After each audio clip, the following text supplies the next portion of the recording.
Before we begin, this video is based on our own experiences with Sons of Sparta and reflects our personal views on what they offer and how they feel to play. As always, we recommend you make your own informed call by looking into the games yourself and ensuring they match your expectations, standards, and personal values. With that out of the way, let's begin. Sons of Sparta has been a blast. There's no two ways about it. Seeing a younger Kratos during Spartan training alongside Deimos is a refreshing change of pace, raw, hungry, and still sharpening the instincts that made him a legend. But that doesn't mean his time as a young Spartan is a walk in the park.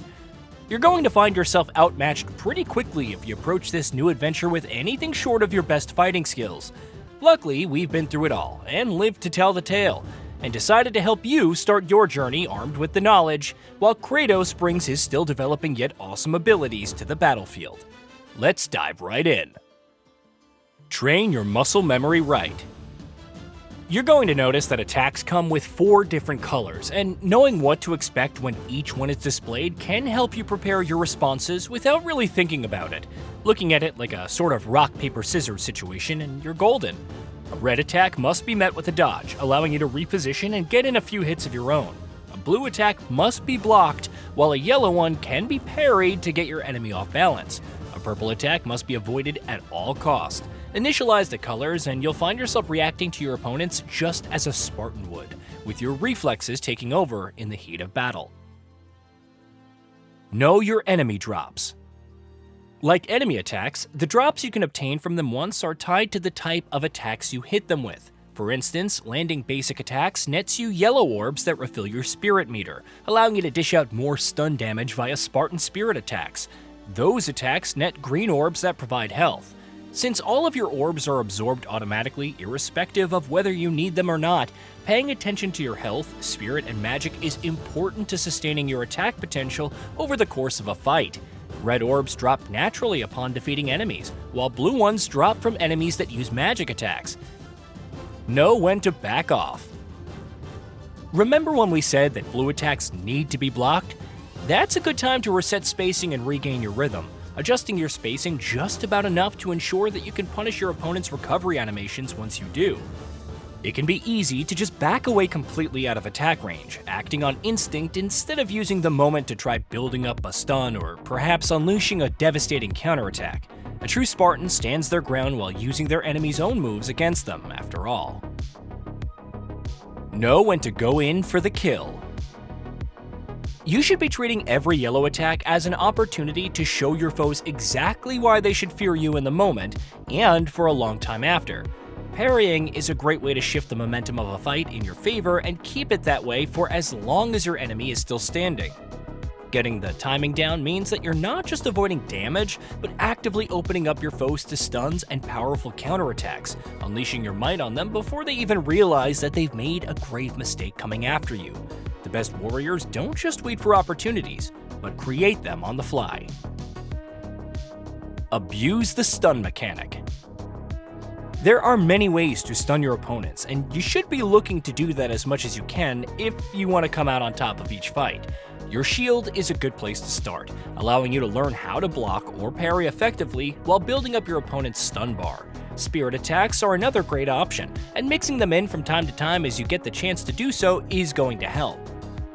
Aside from these easy-to-access methods for stunning, charge strong attacks, any environmental hazards, specific skills that are tailored for stuns, and of course, an upgraded spear are all options to let you get your opponent to the ground and let you unleash your highest DPS attacks to close things out. Just be intentional about it, and you're going to find that most enemies in the game are unable to withstand the incoming onslaught. Invest in a diverse loadout. As you dive deeper into the adventure, you're going to find enemies that come with aura shields, which only take damage from specific spirit or magic attacks. To that end, you're going to have to think like a Spartan and prepare for every eventuality in battle. The way to that is to have a reliable attack to break through those shields. Make sure it's one that you're comfortable using and that you know exactly how long it takes to start, execute, and recover from to ensure that you're ready to cause some mayhem once the shield is down. The last thing you want to do is waste your energy on attacks that don't hurt your enemy. Inefficiency is not the Spartan way. Purple attacks and positioning. We know we said purple attacks must be avoided at all costs, but that doesn't mean you shouldn't be punishing them at all. Like with blue attacks, calculating an optimal amount of space to stay out of harm's way while giving yourself the room for a counterattack is the way to go. Work against the instinct to panic roll, and you'll soon find yourself reacting to them with a grin on your face. Yes, they're deadly if they connect, and can have you facing death sooner than you'd like. But like any other attack you're facing down as Kratos, they're a chance to take advantage of the situation and showcase how he is the embodiment of a Spartan warrior, and a deadly fighter as his skills improve. We all have to start somewhere, right? Use spirit attacks for stability. It can be tempting to abuse your spirit attacks to stun your opponents faster, as they do trade damage for more stun buildup, but we'd recommend being a little prudent in their use, as they're also a way to get health orb drops when things aren't going your way. Despite your skills, mistakes do happen, and in a battlefield such as the one Kratos participates in, those mistakes can prove fatal if you don't have the means to take them in your stride. Save a little of your spirit bar for such situations, using all the other ways that we've outlined to get those stuns, and just let loose on your opponents. It doesn't matter how fast you take out your opponent, but how efficiently you manage to do so. Buffs. Your buffs are not meant to be a last resort response that you use when you're panicking or in a pinch, but are rather useful tools that lend versatility to your fighting style. Don't hoard them for emergencies, but as versatile tools for the situation at hand. Melee-focused ones are best used as combo extenders, allowing you to dish out damage while letting you reposition right after them and prepare for a counterattack, while the ranged ones can be used to take out hard-to-reach enemies or deal with particularly aggressive ones from a safe distance. You could also use them if you find you've messed up on positioning yourself after a blue or purple attack, sustaining your onslaught while you close the gap. Don't sleep on movement skills. While it can be hard to ignore skills that let you deal more damage, given that we're in Kratos' shoes, you must remember that his speed is equally as part of his skill set as much as his strength is. Just because movement skills don't dish out damage doesn't mean that they should be ignored. Sons of Sparta is a platformer after all, and since that genre revolves around loot, moving faster through levels is a great way to ensure that your inventory always has what you need to be more effective in the field.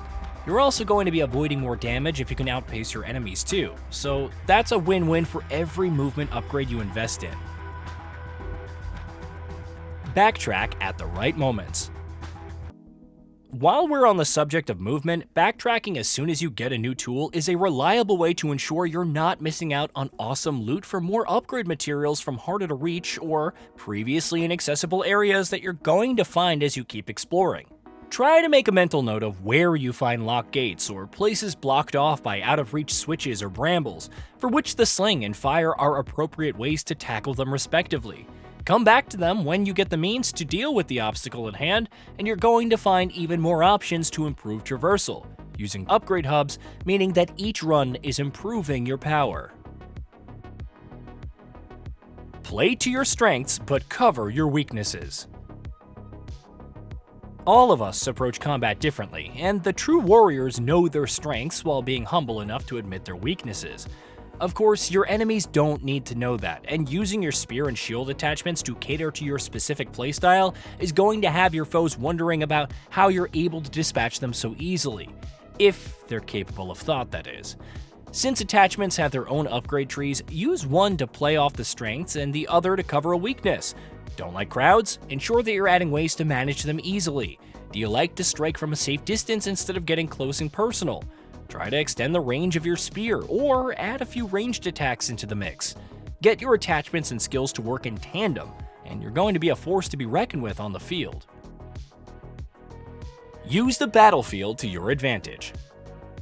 The best fighters don't just rely on their own weapons, but the use of the battlefield to its fullest. Kratos is no exception, and using any throwables in the environment to open a fight is a great way to get some free stun buildup before you even start sticking an enemy with the pointy end of a spear. But try and keep a few of them handy to interrupt attacks or as a way to ensure you're beginning your combo with a hit against foes that could spell trouble for you. Use the arena to its fullest, and your enemies will learn to rue the day that they ever met you. Practice makes perfect. The best Spartans are the ones who don't neglect their training, and taking Kratos on farming runs from time to time ensures that you're doing all that you can to be prepared for the challenges ahead. But too much practice can leave you fatigued when you need your tired muscles the most. To that end, easily repeatable runs that do not require you to stray far from your resting spots are the way to go. It also pays to keep a target in mind, such as your next skill node or an attachment tier for either your spear or your shield. Hit it and continue on with your adventure knowing that you've done all you can to be at your best for the challenges ahead. Don't sleep on optional content. Speaking of being at your best, the optional gauntlets are a great way to chase down buffs that you can then use to gain a leg up at enemies. Go for one as soon as you hit a new attachment tier or gain an important skill, as you can use them to familiarize yourself with a new move or upgrade, or perhaps when you find that your farming runs aren't quite cutting it. This approach means that you're always close to another upgrade, making your time with the game all the more efficient as a result. And that's all we have for you as you take on the adventures of a younger Kratos. Hey, did you know that we at Gaming Bolt upload new videos every day? Stick around, drop a like, subscribe, and hit that bell. And let us know what kind of content you'd like to see in the future with a comment below.